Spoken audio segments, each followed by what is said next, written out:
অজুতে আমাদের যে সমস্ত ভুল ত্রুটিগুলো সচরাচর হয়ে থাকে সে বিষয়ে সামান্য কিছু কথা আর্জ করার ইরাদা রাখি। ওমা তৌফিক ইল্লা বিল্লাহ। এই অজুর বিষয়ে আমাদের বেশ কিছু ত্রুটি, বেশ কিছু ভুল ভ্রান্তি হয়ে থাকে। অজুর যে ভুলগুলো হয়তো আপনিও করেন, আমরাও করছি প্রতিনিয়ত, কিন্তু জানি না।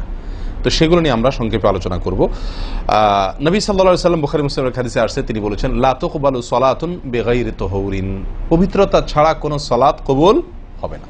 কোন সালাত আল্লাহর কাছে অ্যাকসেপ্টেড, গ্রহণযোগ্য হবে না কি ছাড়া? তাহারাত ছাড়া, অজু ছাড়া। মুসলিম বর্ণিত হাদিসে আসছে, নবী সাল্লাল্লাহু আলাইহি ওয়াসাল্লাম বলেছেন, যে ব্যক্তি পরিপূর্ণভাবে অজু করবে, পরিপূর্ণভাবে অজু করবে, ভালোভাবে অজু করবে, এবং অজুর শেষে কালিমাতুশ শাহাদা যেটা আছে, আশহাদু আল্লা ইলাহা ইল্লাল্লাহু ওয়াহদাহু লা শারীকা লাহু ওয়া আশহাদু আন্না মুহাম্মাদান আবদুহু ওয়া রাসূলুহু, এই কালিমায়ে শাহাদা পাঠ করবে অজুর শেষে, এই ব্যক্তির জন্য আল্লাহ সুবহানাহু ওয়া তাআলা জান্নাতের সমস্ত দুয়ার খুলে দিবেন। প্রিয় ভাইরা, এখন আসি আমরা অজুতে কি ভুলগুলো আমাদের এমন হয় যেগুলো কারণে আমাদের অজুর পূর্ণতা নষ্ট হতে পারে। তার ভিতরে এক নম্বরের ভুল হলো, যেটি আমাদের হয়ে থাকে অজুর ক্ষেত্রে অনেকেরই, সেটা হলো বিসমিল্লাহ পাঠ না করা। অজুর শুরুতে কি পাঠ করতে হয়? বিসমিল্লাহ। আপনি যখন হাত ধুয়ে তো অজু শুরু করবেন, দুই হাতের কবজি দুই হাতে অজু শুরু করবেন না, প্রথম কাজ, তার আগে আপনি কি করবেন? বিসমিল্লাহ। বিসমিল্লাহ বলে হাত ধুয়ে তারপর অজু শুরু করবেন।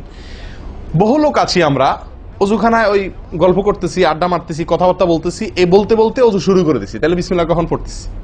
বিসমিল্লাহটা অনেক সময় অমনোযোগিতার কারণে, অবহেলার কারণে, অন্যমনস্কতার কারণে বিসমিল্লাহটা অনেক সময় আমরা বলতে ভুলে যাই। অথচ এই বিসমিল্লাহ পাঠ করা অজু শুরুতে অনেক বিশেষজ্ঞ আলেমের মতে ফরজ।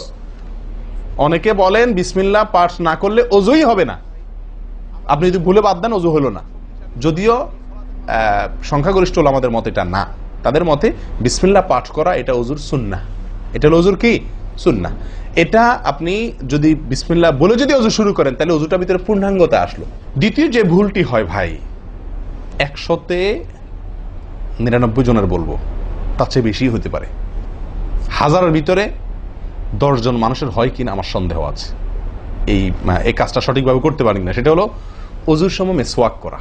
অজুর সময় কি করা ভাই? মিসওয়াক করা।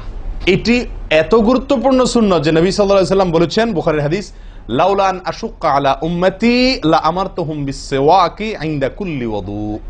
বুখারীর হাদিস। নবী সাল্লাল্লাহু আলাইহি ওয়াসাল্লাম বলেন, আমার উম্মতের জন্য যদি কঠিন না হতো, তাদের জন্য কষ্টের কারণ না হতো, তাহলে আমি তাদেরকে বাধ্যতামূলক করে দিতাম, ফরজ করে দিতাম কি? প্রত্যেক অজুর সময় মিসওয়াক করা। হাদিস থেকে, তার বক্তব্য থেকে বোঝা যায় যে অজুর সময় মিসওয়াকের গুরুত্ব তার কাছে কত বেশি ছিল। 3 নম্বর যে ভুলটা আমাদের হয়ে থাকে সেটা হলো কুলির মধ্যে। দেখেন, প্রত্যেকটা কাজেই কিন্তু আমি একটা একটা করে আপনার দেখাচ্ছি অজুর প্রত্যেকটা কাজে আমাদের ত্রুটিগুলো হয় কিভাবে। দেখেন, কুলির সময় ভুল হয়। কি ভুল হয়? কুলিটা যেভাবে করার কথা সেভাবে আমরা করি না। হাদিসে কুলির বিষয়ে নির্দেশ এসছে, সেটাকে বলা হয়েছে মদমাদা। মদমাদা আরবি শব্দ, এটার বাংলা অর্থ হয় কুলি করা বা কুলকুচি করা বা কুলকুচা করা। এই কুলি বা কুলকুচা এটা হলো মুখের ভিতরে আপনি হাতের কোষে করে পানি নিয়ে মুখে নাড়বেন, এরপরে ফেলবেন, আবার হাতে নিবেন, কিছু সময় নাড়বেন, 1 সেকেন্ড হোক 2 সেকেন্ড হোক, এরপরে ফেলবেন। এটা হলো কুলি বা কুলকুচা। আমরা বেশিরভাগ সময় এরকম করি আলহামদুলিল্লাহ। যখন ব্যস্ত থাকি, যখন হুলস্থুল থাকে, কোনো সময় কোনো কাজের তাড়া থাকে, তখন অনেক সময় আমরা কি করি? হয় কি না হয় না? মুখে নিলাম আর ঢাললাম, মুখে নিলাম আর ঢাললাম। আমি জানি না আপনাদের হয় কিনা এরকম। আমি দেখছি এরকম অনেক সময় হয়। আপনারা একমত কিনা? নিলাম মানে ব্যস্ততার কারণে, হয়তো জামাত শেষ হয়ে যাচ্ছে বা অন্য কোনো কারণ আছে, অথবা দেরিতে আসছি, তো তখন মুখের ভিতর নেওয়াও আর ফেলাও, এতে কলি হবে না। নাম্বার 4, নাকে পানি দেওয়া। দেখেন, একটা একটা করে দেখেন, প্রত্যেকটাতে ত্রুটি আছে। আল্লাহুল মুস্তাআন। নাকে পানি দেওয়া। নাকে পানি দেওয়ার যে নির্দেশ আসছে হাদিসে, এটাকে বলা হয় ইস্তেনশাক। ইস্তেনশাক শব্দের মূল অর্থ হলো পানি টানা, নাকে পানি টানা। আমরা নাকে পানি টানি না, দেইও না। একটা হলো দেওয়া, একটা হলো ছিটানো, আর একটা হলো টানা।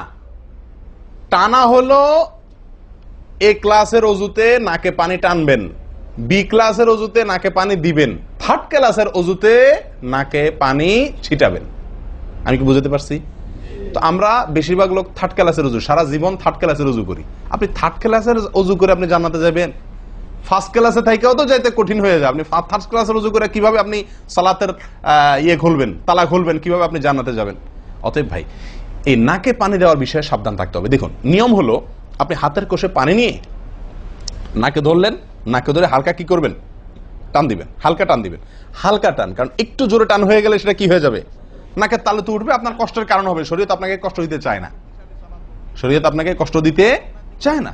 আল্লাহ সুবহানাহু ওয়া তাআলা চান না আমরা কোনো কষ্টে নিপতিত হই। অতএব আমি এমন জোরে টান দেবো না যে নাকের তালু তোড়ে, কিন্তু হালকা একটু টান দেবো যাতে করে অন্তত সামান্য একটু ভেতরে পানিটা যায়। নাকে পানি দেওয়ার উদ্দেশ্য আর কুলি করার উদ্দেশ্য এক। নাকে পানি দেওয়ার উদ্দেশ্য হলো নাকের ভেতরের যে ময়লাগুলা, ধারে কাছে যে ময়লাগুলা আছে, এগুলো যেন পরিষ্কার হয়ে যায়। আল্লাহর দরবারে দাঁড়াবো পরিচ্ছন্ন হয়ে, পবিত্র হয়ে।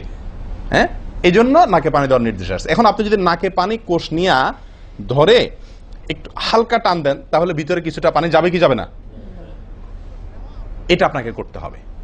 নাম্বার 2, এটা যদি আপনি করতে কষ্ট হয়, টান দিলে, আপনি আস্তে টান দিলেও উপরে উঠে যায়, তো দরকার নেই। তাহলে আপনি কি করেন? নাকে পানি দেন। নাকে পানি কিভাবে দিবেন? নাকটাকে অন্তত পানির মধ্যে কি করে রাখেন? চুবাই রাখেন, 1 সেকেন্ড চুবাই রাখেন। কিছু দূর পানি যাবে কিনা আমি কি বুঝাতে পারছি? আমরা অনেকে বিশেষ করে আমি দেখছি ওযু করার সময় নাকে পানি ছিটান। কিভাবে পানি ছিটান? ওই যে কষে করে পানি নিয়ে, লক্ষ্য করছেন আপনারা? এভাবে নিয়ে এরকম মারে পানিটা, এরকম মারলে সেটা কি হলো? ছিটানো হলো। হাদিসে যে ইস্তেনশাকের কথা বলা হয়েছে সেটা হলো না। আপনি সারা জীবন ওযু করলেন, অথচ আপনার কখনো নাকে পানি দেওয়ার সুন্নাহটি আদায় হলো না। সারা জীবন, আজীবন আপনার ওযুটি হয়ে গেল সুন্নাহ ছাড়া। আরেকটি ভুল ভাই, নাকে পানি দেওয়া একটা আমল, নাক ঝাড়া আরেকটা আমল। নাকে পানি দেওয়া এটা একটা নির্দেশ, আর নাক ঝাড়া আরেকটা নির্দেশ। আমি কি বুঝাতে পারছি? কুলি করা একটা আমল, হাত ধোয়া একটা আমল, হাতের কবজি পর্যন্ত 2 হাতের বিসমিল্লাহ বলা, তারপর তো এটা আছেই। এরপরে মেসওয়াক করা একটা আমল, কুলি করা আরেকটা সুন্নাহ, কুলির পরে নাকে পানি দেওয়া বা নাক দেওয়া পানি টানা আরেকটা আমল, এরপরে নাক ঝাড়া আরেকটা আমল। ভাই, এরপরে আসি আরেকটি গুরুত্বপূর্ণ আমল যেটি হয় না, বা আরেকটি ত্রুটি ওযুতে, সেটি হলো আঙ্গুল খেলাল না করা। ওযুতে কি না করা? আঙ্গুল খেলাল না করা। আঙ্গুল খেলাল হলো হাত এবং পায়ের আঙ্গুলের যে চিপাগুলো আছে, এই চিপাগুলোতে পানি পৌঁছানোর জন্য, পানি পৌঁছানোটা নিশ্চিত করার জন্য কি করতে হবে? এক হাতের আঙ্গুলকে অন্য হাতের আঙ্গুলের চিপায় ঢুকায়া এভাবে কি করতে হবে? একটু হালকা নাড়তে হবে, যাতে করে জায়গাটাতে, চিপাটাতে পানি গেছে এটা কারণ এই চিপাগুলোতে পানি নাও যেতে পারে শুকায় থাকার কারণে। তা আপনি যদি একটু নাড়া দেন পানির ভিজা আঙ্গুল দিয়া, তাহলে ইনশাল্লাহ ওখানে পানি পৌঁছানোটা মোটামুটি নিশ্চিত হয়ে যাবে। ঠিক না? ঠিক। পায়ের আঙ্গুল কিভাবে করবেন? পায়ের আঙ্গুল তো আর এক আঙ্গুল অন্য পায়ের আঙ্গুল ঢুকাতে পারবেন না। সেটা করবেন হলো, অন্য হাদিসে আসছে, এই যে কোন আঙ্গুল আছে না, কোন আঙ্গুল দিয়া সব চিপাগুলোতে কি করবেন? ঘষা দিবেন। কোন আঙ্গুল দিয়া আপনার সব পায়ের আঙ্গুল চিপাগুলোতে ঘষা দিবেন। ভাই, আমরা কজনে করি এই খেলার আমলটা বলুন তো? পায়ের আঙ্গুল, কোন আঙ্গুল দিয়া পায়ের আঙ্গুলের চিপা খেলাল করা, হাতের আঙ্গুল খেলাল করা, কজনে করি আমরা বলেন? তাহলে এই ভুলগুলো আমাদের অহরহ হচ্ছে না ভাই? আমরা কি জান্নাতে যেতে চাই না? আমাদের সালাতটা সুন্দর হোক আমরা চাই না ভাই?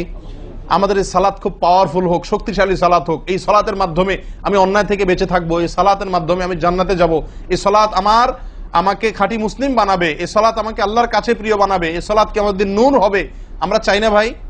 এগুলো যদি চাই তাহলে আমাকে ওযু সুন্দর করতে হবে, আর ওযু সুন্দর করতে গিয়ে এই ভুলগুলোর ব্যাপারে সাবধান হতে হবে। তাহলে আঙ্গুল খেলাল করা, পায়ের আঙ্গুল, হাতের আঙ্গুল আমরা করি না বললেই চলে ভাই। তো আজকে থেকে ইনশাল্লাহ করব। তো ভাইয়ারা, ওযুর ক্ষেত্রে আরেকটি ভুল, এই যতগুলো ভুল বললাম এর ভিতরে বড় 2টি ভুল বলে ওযুর ভুলকে আমরা শেষের দিকে চলে আসছি। একটি বড় ভুল হলো শুকনা থেকে যাওয়া। কোনো জায়গা যদি আপনার অবহেলার কারণে শুকনা থেকে যায়, ওযুর অঙ্গগুলো যেগুলো ধুইতে হবে, তার কোনো অঙ্গ যদি শুকনা থেকে যায়, ওযু হবে? ওযু হবে না। এক ব্যক্তি ওযু করে আসছেন, নবী সাল্লাল্লাহু আলাইহি ওয়াসাল্লাম দেখেছেন তার ওযুর কোনো জায়গা শুকনা আছে, তিনি বললেন যাও আবার ওযু করো, তোমার ওযু হয় নাই। তিনি তাকে পুনরায় ওযু করাইছেন। কেন? তার ওযু সঠিকভাবে হয় না, শুকনা রয়ে গেছে। অনেক সময় দেখা যায় আমাদের অনেক ভাই ওযু করেন, ওযু করলে বেশ কিছু জায়গা, বিশেষ করে যে কোনই জায়গাটা, এই জায়গাটা দেখা যায় শুকনা থাকে। এই যে কানের লতির এই যে জায়গাটা, এখানে দেখা যায় একটু কি থাকে?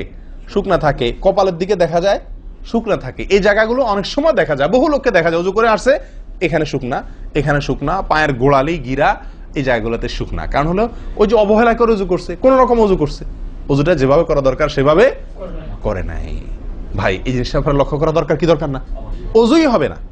এই যে ভুলগুলো বললাম এগুলা হলে আপনার অজু হয়ে যাবে, কাগজে কলমে অজু হয়ে যাবে।